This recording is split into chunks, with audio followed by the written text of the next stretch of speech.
Canine Detection Collaborative, a detection dog training trio with Stacy Barnett. Hi. Robin Grubel. Hey there. And Crystal Wing. What's up? With humor and a big dose of theory, our trio talks practical training advice and features interviews with top trainers and scientists.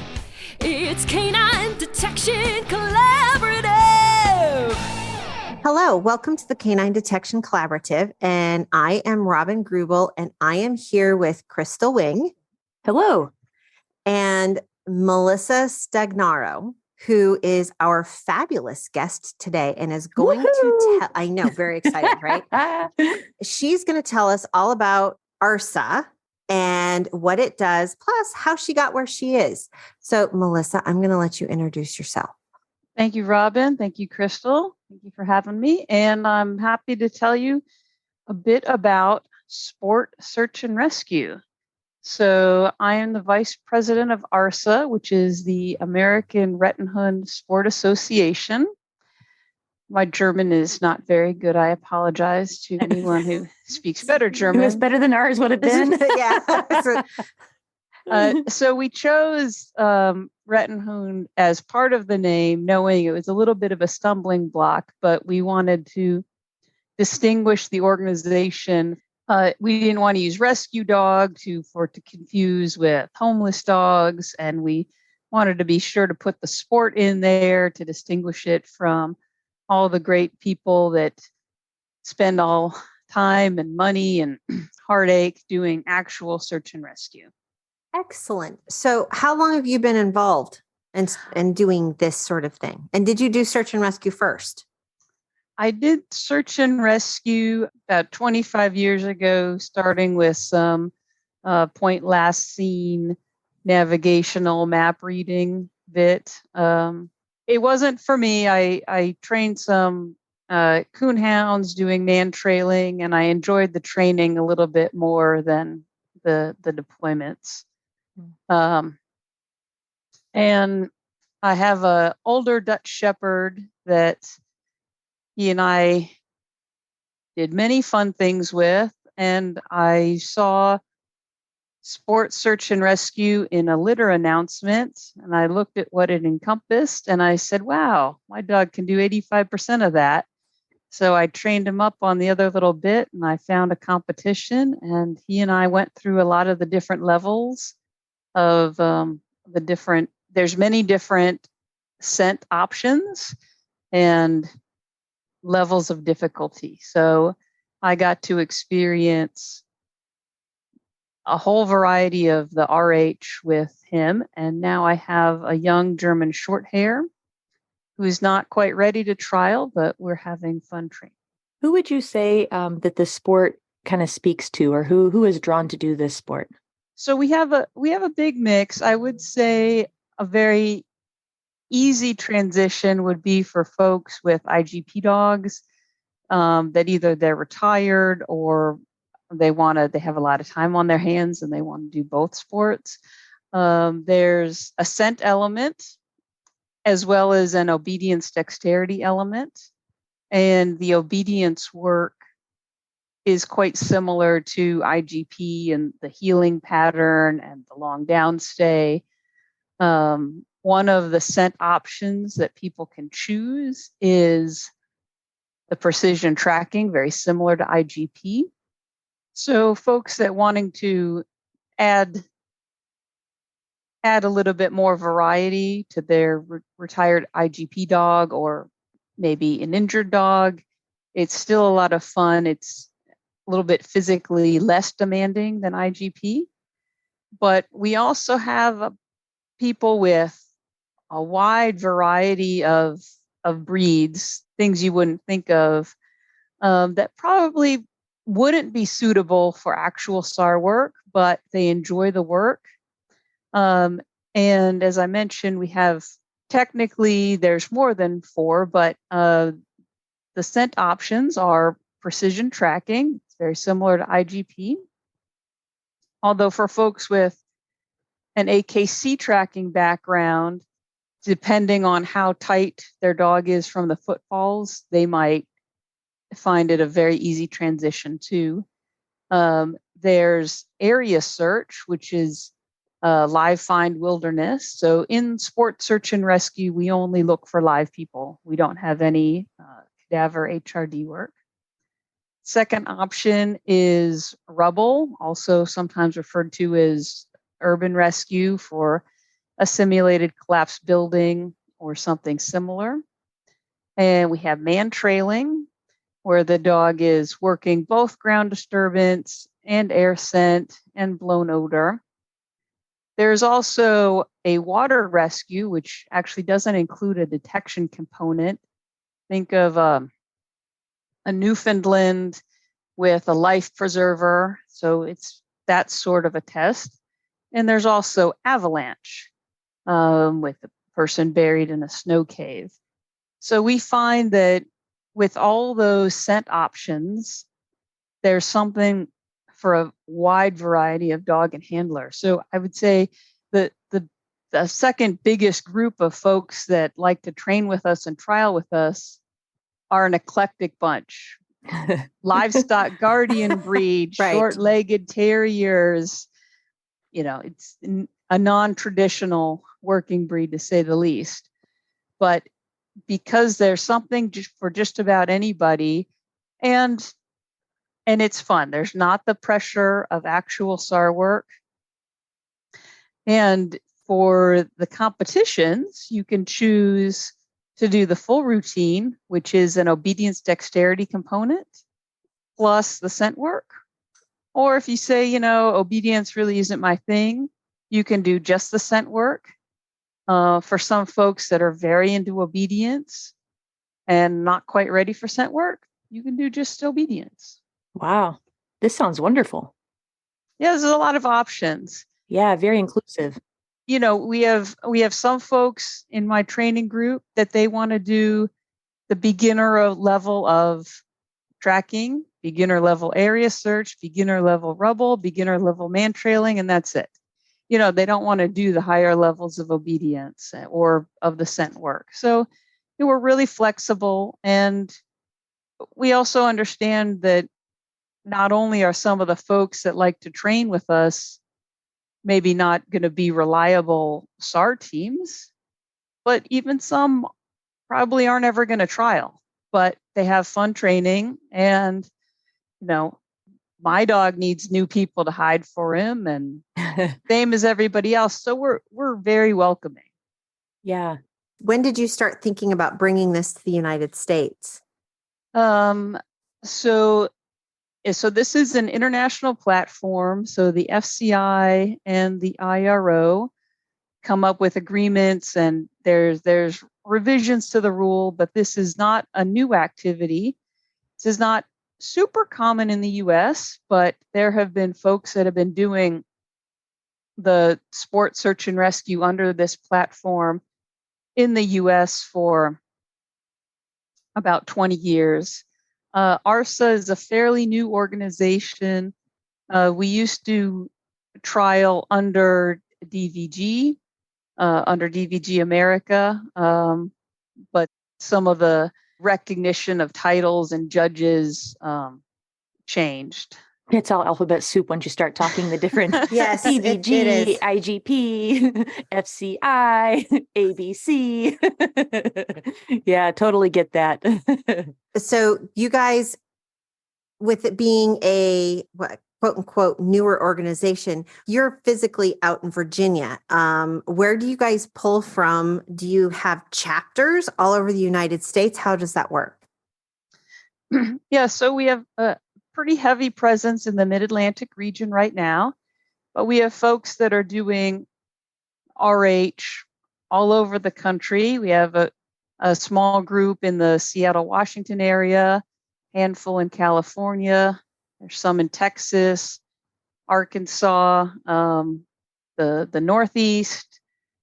We have a lot of resources to have new clubs, and we're going to be having a new club in South Dakota. So right now, as a national organization, we're in the process of helping them have their own club, and be ready to have a trial or have a seminar. So if there's not folks around you, come ask us, and we can oftentimes hook you up with other people. And we have a lot of resources that are ready to support new clubs. With the RH so that's held through an IGP organization. Is that correct? No. So some IGP clubs also will host RH trials. Gotcha. I mentioned like the healing pattern and the long downstay are equivalent. But there's also many groups that do a variety of other dog sports, or RH is their only sport. Right now, ARSA is having FCI judges come. So to participate in RH through ARSA at the club level, all dogs are welcome, regardless of pedigree, intact. It doesn't matter. Everybody is welcome. That's awesome. At our national championship, everyone is welcome, regardless, again, of pedigree or intact or anything. We will be sending a team to at least one of the FCI RH championships. Wow. And so for that, it's required that the dog be FCI recognized. So either an AKC pedigree dog or an FCI like import. Gotcha. But at our last championship, we had a non-FCI dog be our national champion. It was an American Pit Bull Terrier. It was a very nice performance. Oh, so is that currently? Is there like a timestamp on that, or is that forever? Like that's just going to be allowed that any dog? Oh, so ARSA will always be any dog. Okay. And if any dog, whether it's another American Pit Bull Terrier, a mixed breed, or anyone, we're happy for anyone to win our national championship. And nice. Yeah, because I know with like Mondio Ring, that's been quite the topic of FCI saying that they'll give us another 5 years or another year. And so every time it's like, oh, can our mixed breeds still do it? Yep. So for the ARSA National Championship, it'll be any dog. That's awesome. But then to qualify for the FCI, it would need to be an FCI. Yeah. Right. Yeah. To go overseas. And they can be intact or spayed or neutered. Anything doesn't matter. That's awesome. There is one, I have a hunting breed now, and so his tail came docked. Right. So because he's a hunting breed, that is allowed for an FCI championship. If it was, a Doberman or a Rottweiler. Yeah, and that depends on the country, right? Yeah. Yeah. Yeah, we've run into some of those issues too in the bitey world. I'm pretty excited. I'm trying to get 2 different local clubs together, and it's wow, I don't know if it's all going to come together in time, but Stanley Craddock is amazing judge, and he's one of them that can currently do the RH certifications here. And so we're wanting to do a workshop here in Missouri, and then like on Friday, and then offer FH as one club, and like the current, the standard IGP titles, and then Sunday have another club host. And so then we can have the RH for both of those and still have all of the land we need. So this is like a big undertaking for us, and we're really trying hard to bring it here in the Midwest even more. So it's really exciting to be a part of it and kind of try to get it started here a little bit. It does definitely helps with the expenses to bring a judge over that's qualified to judge RH and IGP. Yeah, I mean, I just think about with our clubs, it's just so difficult. It's so expensive to get enough people in a club because we're a tiny little club. And so we're actually pulling 2 other clubs together to all of us make it so it can all work out, so we can share a judge. And, you have to be creative sometimes. But I think when there's that desire, I think it's possible. And if people are wondering, what are they talking about, RH and all what are the levels look like for tracking and rubble search and all those sorts of things, searchandrescuesport.org has all of that information. We will include it in the show notes. That's how you find Melissa. Yep. So if I have search and rescue people all of the time call me and say, hey, I want to, or they want to do search and rescue. And then we start having a conversation about, well, what kind of dog do you have? And how's your home life? And all of those sorts of things. And they're like, yeah, maybe not search work. Do I just tell them to go to your website to get involved and reach out to somebody, or how's that work? Well, we do have a lot of resources on our website. So, we'd love to talk with anybody, through the website, through our Facebook. For members of the National Club, we have quarterly Zoom calls where people can talk through training issues or the rule book, being European, the specifications for the ladder, for instance, Yes. are in meters. So, Yeah. So we talk about how to build them with lumber over here without paying exorbitant costs and cutting it down to metric. But yeah, the sports search and rescue is an excellent option for people who want to learn more about search and rescue, maybe don't quite have a suitable dog, or they might have a great dog, but they have work commitments, family commitments, and they can't really be relied on for the call outs. A few of the people who I've trained with in the past, their dog is good except when, Yeah. Except when there's thunderstorms, except when there's deer, or except when. But the good thing about sports search and rescue is if you don't find the person, the judge just calls out, tell them to come back out, and you lost your entry fee, but there's no one that's actually lost. Yeah. So you're not putting anyone's life in danger. You're still having lots of fun doing the training.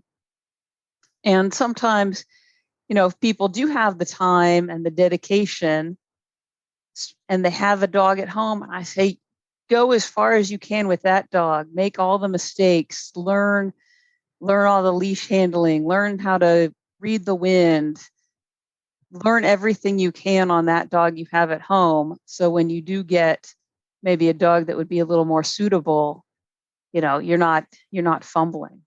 Yeah. Would you say for the handler, I'm curious, let's say a handler maybe that's kind of aged out of search work, would this be something that they could do? What kind of physical requirements does it take?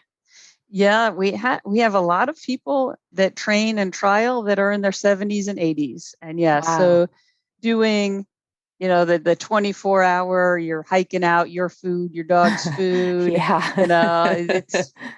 that's probably not feasible. But the man trailing is generally urban, suburban.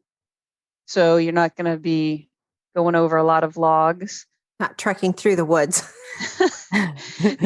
The rubble is, that can be a challenge depending on the site. The area search, so, wilderness setting, depending on your dog's alert, if they're a retired IGP dog or a dog that just loves to bark, if it's a bark alert, then the older people have plenty of time to walk in if their dog is just keeping up that nice rhythmic bark. Nice. Do you guys require specific type of alerts for that sort of thing, or can the handler and the dog choose? There is a choice. So for the area search, do a find refind or a bringsel or a bark. For the man trailing, it would be a bark or what they call an indication, which is, a sit, stand, or down near the victim. For the tracking, it could be a bringsel, a bark, or an indication. The avalanche, could be the digging. Right. I didn't know if they allowed, on the area search, for the dogs to just stay with the subject, or if they have to do a find, refind, or the bark and hold. So it's just things that I start thinking about, training challenges for people on a new sport that they would want to try. And it's nice that there are options for people to do on leash and off leash. So you have a couple of different things that you can do. Are any of the obediences required to be off leash? Yes. Although, like I said, if you're feeling very confident about the search work and not confident about your obedience, you can do just the search work. Okay. You can't be national champion without doing both phases, but yes, if you just want to enjoy it and going up the levels, you can do just the search work. Oh, interesting. Oh, cool. So this sounds like something that a lot of our nosework community, especially, it just seems like a lot of the dogs get to this elite level and then they can't do much more from that. And so this could be a great transition for them as well. Yeah, definitely. And I'm dipping a little bit into the versatile hunting dog community with my short hair. And there's a lot of dogs that I know that they're 3, 4, and they've already gotten their versatile championship. Yeah. And they're like, now what do we do now? What to do? Yeah, you've got this wonderful nose, scent theory, all the things, and now what? This is it, ARSA. Yep, exactly. The dogs already know healing, retrieve, stay, directional commands. They know how to use the wind. I was telling a friend, if your dog can find this little bitty quail, he can find a 200-pound stinky person in the woods. Amen to that. So how did you come to be interested in this sport? Give us kind of your evolution on how you got here. Yeah, so my Dutch Shepherd brought me in. I did so many sports with him, and we were looking for something new to do. I enjoyed tracking with him. I appreciate the very slow, methodical IGP tracking. I can hear Stacy right now shaking her head. What did she call it? Like freak tracking or something? Yes. She's like, that's just too hard. That's just Stacy though. He was quite precise. Oh, psycho tracking. That's right. Sorry. But not slow. Okay. And so we did under the IGP system, tracking 1, tracking 2, tracking 3. We did FHs. It was a little embarrassing one time. This big judge from Germany, we're doing our tracking 3. And he said, I've never seen someone run. And I was like a little embarrassed, but my dog hit all the articles, hit all the turns. Nice. And consistent on rails is awesome. Yes. So I was like, well, what other tracking things are there? We did AKC style tracking as well. And so RH has a tracking option. It was funny when I first introduced him to, there's going to be someone at the end of your track. Oh yeah. After 6-7 years of tracking just to an article, I had a friend lay a track, and it's so funny. I wish I had it on video. He went up to her, looked at her, smelled, and was like, well, the track doesn't go forward, track doesn't go left, track doesn't go right, track doesn't go back, looked at her. Yeah, so that's when you see their little mind melt. He's like, the I track don't smells know. like her too. Now what do I do? I would be more clever about it now, but yeah. And it makes you think about it. So learning about it now, do you kind of back chain it then? Do you start with your indication and kind of go that way now, or how do you do it? A lot of folks keep it just with an article at the end for a long time because they're doing IGP also or AKC also. And not until they're about ready to trial will they throw in an indication. So for the tracking, for the RH tracking at the beginner level, it's a handler laid. It's very similar to the IGP tracking one. Handler laid, very simple 3 handler articles. But they're like, well, that doesn't prove that you can actually find somebody because it's your track. So they have a separate exercise called an alert. And so they have someone visible, but not super close. And so you have to send them for an alert. So It would be either the bark, the Bringsel, the find, refind, whatever. And then for the beginner tracking, your score is your tracking plus the alert. Okay. And then as you're preparing for the intermediate level, then we start adding someone at the end of the track. I like to have it be an indication, the indication that they call indication. So whatever the dog does at articles, generally down. We just will pair one of their articles they're familiar with near the ending subject. And then, just take that article away. Okay. I'll tell you, that's how I got my long down for my BH. I used an article. I was like, okay, I need to make this a clear picture. So I can see how that works really well. Always got to get creative sometimes, right? Yes. Yeah. What has been one of the most interesting or fun things out of this whole adventure that you're on that you didn't expect? Look at me ask you all sorts of complicated questions. The thing that I didn't expect and I've enjoyed when I was training my Dutch Shepherd, and now with my short hair, I've been training with actual SAR folks and police canine folks. And I've loved those experiences and seeing people all across the US, because I've traveled to and fro training, finding great people to train with, and being able to see a lot of other dogs and dog teams work. And as I've gotten a little better, and again, these IRO FCI standards are not super common for what is often done in the US. But as I progressed, I got to see really how valuable they are.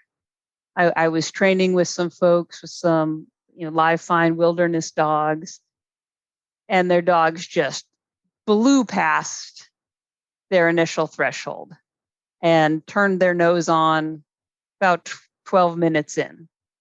But the victims were hiding at the threshold on purpose to say, hey, you can't just blast your way in.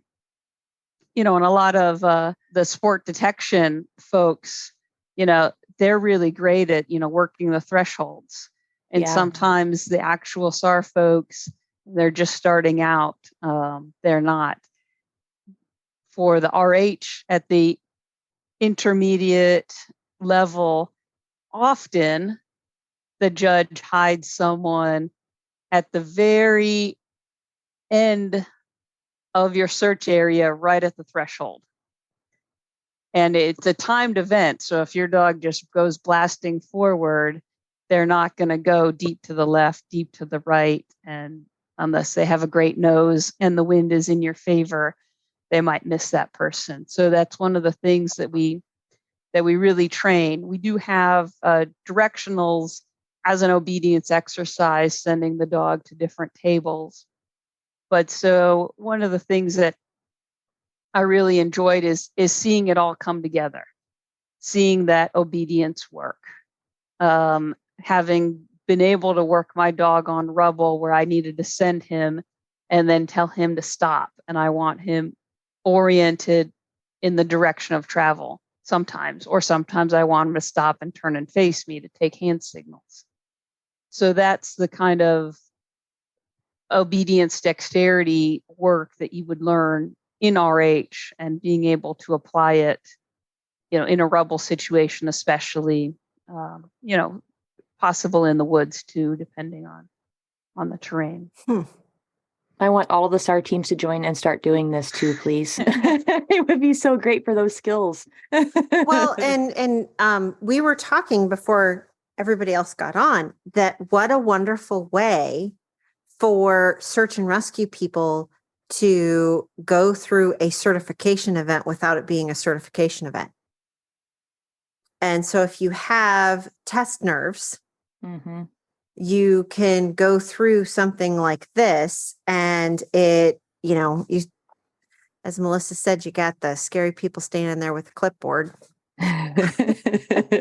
judging you, and you can just get used to that sort of stuff.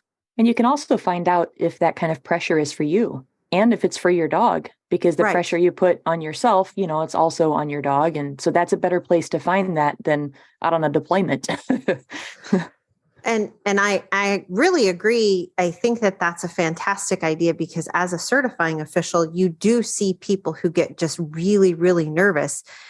And when a team has spent money, or you've had people travel in, and you feel so bad for them because you're like, okay, the person I'm seeing and the dog I'm seeing right now are probably not the dog and the animal or the human and the animal that show up at a deployment. Yeah. But you need to go through that for your qualifications.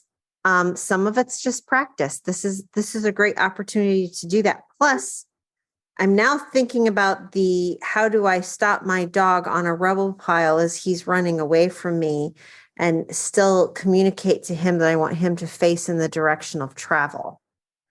I think you just melted Robin's brain a little. So that just gave me an interesting training challenge to do with the Dutch after laser directionals. So I'm thinking that, yeah. Yeah, no, I'm doing that discrimination with my short hair right now, and it's fun. Sometimes I want to stop and turn and orient, and other times I just want to stop in the direction of travel. At a championship, maybe about 5 or 6 years ago, the winner of the rubble was a dachshund, and there's still video out on YouTube land of the dachshund doing the horizontal ladder. It was amazing.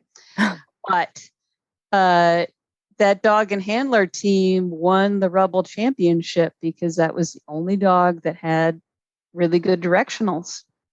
Interesting. And wow. He was able to direct the dog to a place where none of the other dogs had searched, and time was ticking by, and she had found the two and able to send her where the third person was. So now you do realize now you have to share that video with us so we can share it with everybody else. So I will look for it. I will look for it. That would be fantastic. It's got to be on YouTube somewhere. Yeah, I have to see this. I want to see the dachshund on the ladder. there's so many things you just said that I'm like, yeah, I want to see that.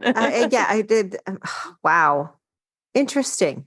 You got me thinking too much. I'm like, oh my gosh. I know. I was like, well, and it's the precision that you have to have with the dogs to be able to do some of that type of work is really challenging. It brings almost in that Mondio, well, we're going to throw weird stuff at you, but your dogs still have to do it under control. Yeah. Type of thing in there. You've got my brain tickled with the water rescue. So it's only live find.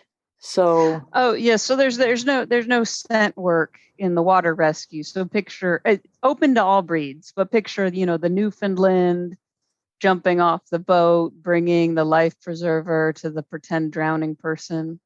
Okay. And then helping them either to the shore or to the boat, depending on the level. And you said that, but my brain wasn't ready to hear it. So good. So the tracking, the area search, and the rubble all have the same obedience dexterity elements. Okay. Man trailing is similar, but a little bit different. But the really fun thing about the avalanche and the water is they have avalanche-ish type obedience and water type obedience. So if in the avalanche, there's a heeling where the dog is running between your skis. Oh, fantastic. Like in the water, there's the dog has to be stable and calm and also obedient while on a surfboard. So I'm just thinking of the logistics to try and set that up. I was actually thinking for avalanche, we've got that place where they do the fake snow here in Missouri. Yeah. where it's like they have the snow hills where they blow out all the snow. And so that would be a really nice controlled place that we could actually do something like that right here in Missouri. I'm like, oh. Yeah, so like the more standard scent options, they have directional tables similar to how FEMA has them. But for the avalanche, they have snow packs. Okay. Right. So you have to send them directionally on the pack. So it's the same skills, but a bit different. Huh. Have you guys done a lot of avalanche tests over here? No, I'm not sure. I don't think there's been any avalanche or water tests in the U.S. We could offer it. So right, similar to rubble, there'd have to be four or more people right, interested and to have the place. So yes, the tracking, the area search, and the man trailing, those are the standards because they don't really need any special setup. Well, I was just thinking I live in Iowa and we don't have snow, let alone, we don't have much snow at the moment, let alone really good places to ski. And so then I go directly to the whole, oh my gosh, the logistics requirements to set up those type of tests. That's fantastic. I suppose it's different in Europe where everything's much closer together. And you said, does it only take 4 people to be able to create a trial then? Yep. Wow. Okay. Huh. That's nice too. It's the same as IGP though. You only need 4. And you could throw in some BHs. Yeah. You have like one dedicated person and yeah. So if you're doing area search, how many different areas for the 4 people? If they were all doing the same level. So I love area search because everyone can use the same area. Oh, nice. I also plan the tracks and I plan the man trails and, but area search is awesome. Actually, this weekend I'm marking out, we're having a mock trial in 2 weeks. So area search, potentially everyone could use the same woods. So the beginner level is a smaller space. The intermediate is a bigger space with some sort of path in the center. It could be an actual path, a road, a dried up creek bed. If there's not a natural sort of a path, it could just be marked out. And for the intermediate, we want to see control, dogs sent to the left, dogs sent to the right. And the advance is a much bigger place, and the handler is not restricted on where they search in this bigger location. So we're going to mark it out separate, different color and different start areas for the intermediate, beginner, and advance, but the same woods. And equipment wise, can handlers use GPS, or is this all for man trailing? The trail has to be single blind. So you're able to use a GPS recording device, but the handler, can only see it after the fact. okay? But for the other search elements, no GPS. For the trialing, no training equipment, no rewards. Obviously, giving the dog water, but unlike actual SAR, the dog has to wait and is not, fed by the victim or given a toy at the victim. Okay. There's a delay there. Can the handler carry it? Not for the trial. Not for trials. Okay. You have to, for an area search, you find all your people, you check out with the judge, there's a critique, you would go back to your car or whatnot, and then reward the dog then. Okay. And then have your party. Yeah. Job well done. And then for the tracking and for the man trailing, what, like at the highest level, how long of a trail and track are we talking? Like what kind of age and how long? I'm a horrible person. I'm out on the internet trying to pull up I'm like, oh, I want to go look at this. Does it make you horrible? The beginner track is age 20 minutes, quite short, handler laid. The intermediate is 90 minutes, and the advanced is a 3-hour. The advanced is significantly longer than an FH2. Oh, wow. You have to have, acute and arcs and for the intermediate and advanced tracks, the start is not known. Oh. So we set up like 4 cones or, some sort of marker, and your track layer went into this space on one of the 4 sides and left something, some keys, a wallet, whatever, left an item there, might have turned at the place where they left the item and then exited this box and then laid the rest of the track. So the dog is set off leash to search in this box for the article. So there's still directional control in the tracking too. Huh.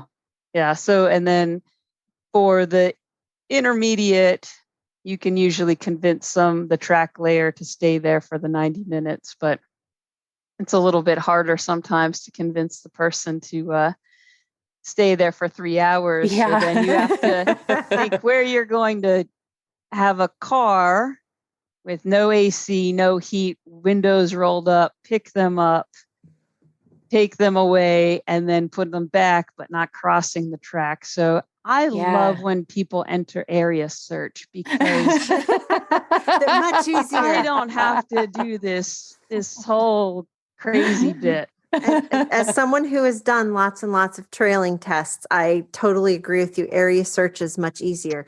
Let me motor out there and just drop the person off, or we'll walk in a certain distance and then here's our area. Get much easier. Human drop, boom. Yep, there you go. And all of your tracking and trailing stuff has to be done on leash, correct? The trailing, the man trailing is on leash. The tracking, similar to IGP, you can do it on leash or off leash, and you're expected to stay, about 10 meters away. Okay. So if you have a very nice methodical dog that can work, then you can be off leash. So when you were running, were you on leash or off leash with yours? Oh, on leash. And see, I don't think I was running. I was walking briskly. I'm just going by what you said. I'm not calling you out. My vet was clearing my young dog for some work, and she said, "This dog is very energetic. I just don't know about search work." And I said, "Well, but if you were lost, don't you want to be found quickly?" Yes. The answer is yes. Yes, you would. My Mal was a very fast tracker, and I remember the judge was not happy with how fast he was. And so she kept wanting to take more points off, but she just kept going, well, he was correct on the article, and he was correct on the restart, and he was correct on the turns, and he was consistent, but he was too fast. And I'm like, you just said he was correct on all the things. We had a long conversation about it because she really was kind of twisted a bit, that she's like, it can't be that fast. I'm like, but it was. So I'm right there with you, Melissa, right there. Feeling that love. Oh my gosh. Huh. What's the coolest thing you've seen in a trial? Like it's sportsmanship, something with the dogs. What's something that stands out? Besides the dachshund. Yeah, that was pretty awesome. Because I'm already like, I can't wait to watch that video. Oh, I try to be pretty positive, but the first thing that comes into my mind, give us some tea. So, as a attractive young men from a country that's quite macho, and had a Malinois, and the obedience was gorgeous. Maybe when they were setting up there was a plank, did the dog look away for a split second? But from the moment the team came in, through the critique, it was like flawless, gorgeous obedience. And I'm like, let me look at their search score. And yeah, it was rubble work, and the dog did not do well. So like I said, I try to be pretty positive, but that pops into my mind because with the search work, we need a balance. We can't have such the automaton tightly wound. I can never look away. Yeah. You're my everything. And now, okay, yeah. But now I need to go out there independent of me, do some searching regardless of, where I might be moving on the ground. So I think that was, that's one of the neatest things that I've seen as I've gone around to different trials, that I've really enjoyed seeing those teams that can strike the balance, that can still have the pretty obedience with some nice precision, and the dog that's also very confident and independent and is going to go out and do their scent work too. Are they judged on attitude like in IGP now? We've had a different judges. I've not seen as much consistency with judging as I have with other things. So okay, because I know that's in the rule book now. They've kind of added that in, that they're looking for attitude. So I didn't know if that had transitioned to RH as well. No, that's not explicitly in the rule book. Okay. Some of the judges over RH are more quote unquote sporty. Okay. They've done some real search and rescue, and they've had a lot of experience with that, and they have a big dog sport background. And some other judges are hardcore SAR for decades and just did barely minimum sporty bit, to qualify to be a judge. So those two different people coming in, might not score everything the same. I will say, as I mentioned, there's 3 levels of the sport that get progressively harder. There's a level above that for mission ready. And so if one were to pass the mission ready, then they would be deemed an actual SAR team for the United Nations. And so in that test, there's really no obedience. But in the 3 sport versions, then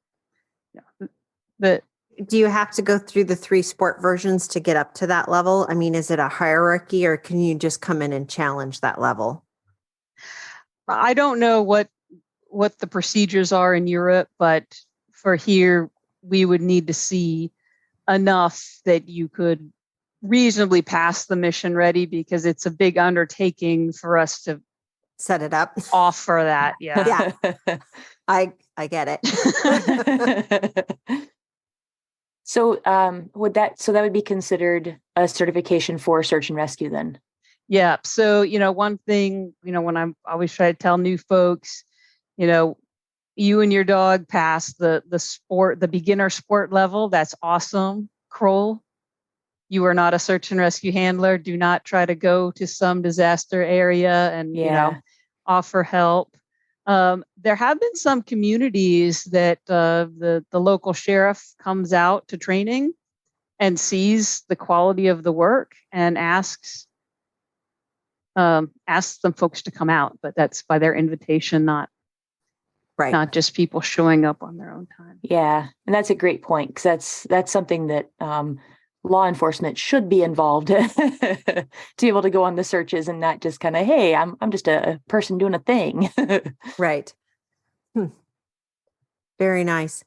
What is one of the things that if you were going to say, hey, you guys are starting a new club in South Dakota, other than saying, because we've got listeners all over the world, for the United States, where are some of the big hubs? I know you said the Mid-Atlantic region, but are there any other kind of hubs of activity besides St. Louis? Because Crystal's going to do stuff. You said Seattle and California and Texas. Yeah. We had a seminar out in Seattle that was quite well received, and there's a lot of interest there. Yeah, actually, some folks are newly coming to be formed club in South Dakota. They were training RH for quite a while, and then they said, okay, now we're ready to be, we want to become a club. We have a championship coming up this spring. So they're going to come out, and hopefully we're going to meet new people that have been training, just one off here and there, and Fantastic. should be a really great trial. Yeah, we're going to try to help build this because 20 years being here, it's time to let's make this shine a little more. Come on, everybody, listeners, let's make this happen. Let's get excited about this. So, because I was out looking through the website, and they have a contact form that you can actually, contact their secretary, get a hold of them on the Facebook page. The championship is March 31st, starting at noon through April 1st. And it's in Leesburg, Virginia. Yes. And our judge is offering a free seminar Friday morning to give folks handling tips and some more fluency with the rules. And then we're having our championship on a location where the local people do not train. And then there will be a club trial on that Sunday where the club normally trains. So folks could get in 2 trials. Nice. They're so inclined. And then the judge will be having a paid seminar the Monday, Tuesday. You can get hands-on help, but nice. Anyone who wants to come down, learn more, please, especially on the Friday, March 31st, the judge said giving a lot of tips in the morning, and the obedience is very spectator friendly. Some of the scent work, not so much. It's kind of like at IGP trials. Nobody goes and watches the tracking. They're like, what was the score? Yeah. And everybody's at the stadium. Is the obedience held like in a stadium, or is it, how is that? Oh, I mean, at the big events, certainly. Okay. Yeah. So we're holding it at a location that sometimes trains IGP and sometimes French ring. So just there on that field. Okay. So we always end with takeaways because that's just what we do. So we won't put you on the spot first. I'll put Robin on the spot first. But things that you want people to take away from everything that you've shared today. And so Robin, what are your takeaways? My takeaways, probably the very first one, is that the concept of this is a sport, and even if you don't ever compete, but to actually look at the requirements and go through it could actually provide you with some training challenges that you might not have thought of that would actually make you better in your operational setting. Hence the directional stuff. And right, which just made my brain melt. And so that's fantastic. And the other part that is also as a takeaway for me is at some point I'm going to get too old to run across a rubble pile and go, out in the woods and look for people. And this provides another option, but is still kind of in my wheelhouse of something that I can go do. And I love the opportunity for people to, if they don't have the right dog or they don't have the lifestyle that would support search and rescue at the moment, they could go do this and build those skill sets in a very real way. Yeah, that was where I was going to go too. The building of the skill sets that you need, and sometimes you don't know where to start. And this is a great place to do that.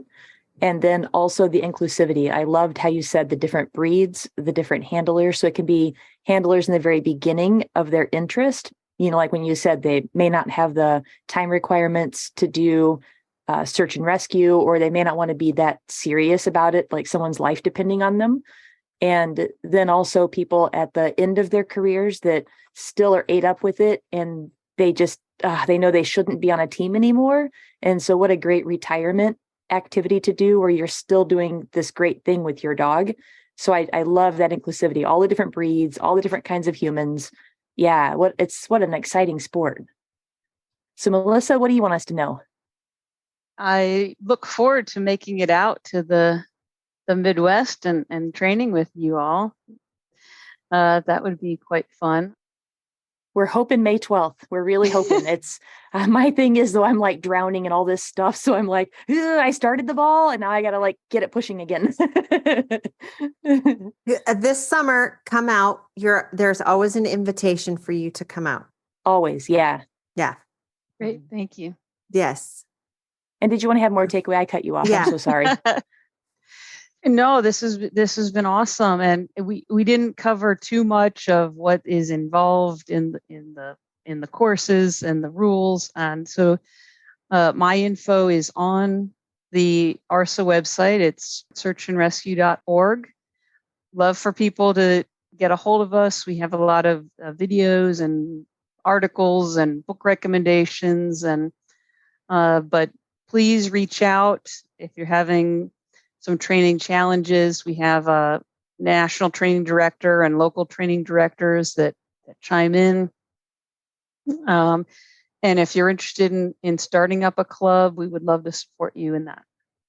And that's where the teaser comes in. We gave them a taste, right? That's a little nibble. And so now they're going to be like, oh, we got to go do the thing. We got to go look her up. I love your resources, though. I think everybody can jump in there and really dive in. And maybe we can have future conversations to be able to really get this rolling some more, especially with nationals and such coming up. And then, like I said, May 12th. I know I'll be reaching out to you. So yeah, no, please let me know because you can read the rule book often. You can watch some videos and go back to the rule book. But until you've been to a lot of trials, it's different than IGP. Yeah, that's the world of sports. I've been going through Mondio rules and trying to share that out. I hear you. I'm like, I've read this rule book 6 times today. Oh, yeah. I'd love to be a resource for you. Yay. Thank you. Thank you, Melissa, so much for spending this time with us. Everybody, we're going to include the fabulous video of the dachshund in the show notes. Hopefully we can find it. We'll also have a link to the website, and you can find Melissa out there. So thank you so much for spending time with us today. Canine Detection Collaborative! We appreciate the time you spend with us. If you liked this episode, not only should you follow us so you don't miss the next one, but please also rate and review us in your favorite podcast app. For info on collaborating with us, go to k9detectioncollaborative.com. That's K9 detectioncollaborative.com, where you can find our socials and pick up our latest monthly freebie. Join us again to talk training in the next episode.